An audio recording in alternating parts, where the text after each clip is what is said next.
Marius Rodriguez dies while in police custody without being officially charged. What's up, everybody? Grind, shine, recovery. Hit that like, share, subscribe. I touched on this the other day, mental health and the legal system, how it works, what happens. And this story I seen this morning, guys, I'm going to show you a brief clip real quick before we get into it. Crisis intervention. It says, according to the police department, no malicious criminal act contributed to her death. As a general rule, the courts have determined an inmate must be charged with a crime or released within 72 hours of arrest. Rodriguez was incarcerated for 103 hours before her death and never was formally charged. Since the incident, according to SCORE's website, 2 other people have died at the jail, and according to their website, the death in those 2 cases, the cause is unknown. Nikki, so many questions. Just think about that for a second. The husband calls for help, mental health for help for his wife. So guys, there's a link for the whole video. Go check it out. It'll be in the description. Guys, it shows even in the video of her being in her cell that she was clearly, physically ill.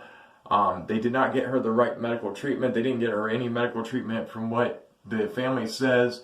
A little bit of medical care and this would have not happened. It was not a serious issue that she died from, so that is a shame.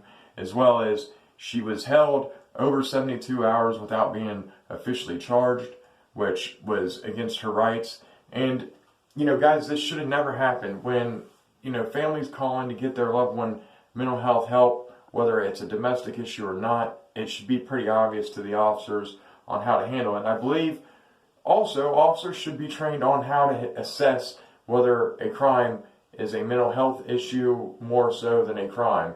Because what's the sense of putting someone that needs real mental health treatment and help into jail and putting them through the legal system that they might not even be able to deal with? I believe it just don't help them. When you just lock people away and don't give them real help, it don't change anything, guys. So if we want to see real change, we got to use our voices. We got to share stuff like this. And guys, we got to push the issue. Mental health treatment and even drug treatment needs to be foremost before just locking people away in cells. It's been proven time and time again that our legal system is not working. It's broken. And guys, people are losing their lives to injustices that just shouldn't happen because there's, people hired into these jobs that probably should not be, in there. The vetting system is not as strict as you would think to be a CO or an officer.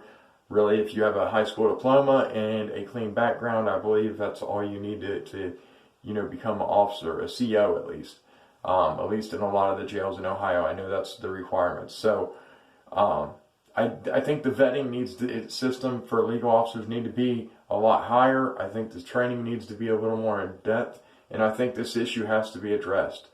Guys, I've just shared a video about this stuff the other day, kind of touching on this, and I seen this morning, and my heart goes out to this family. I just wanted to share the story with you guys.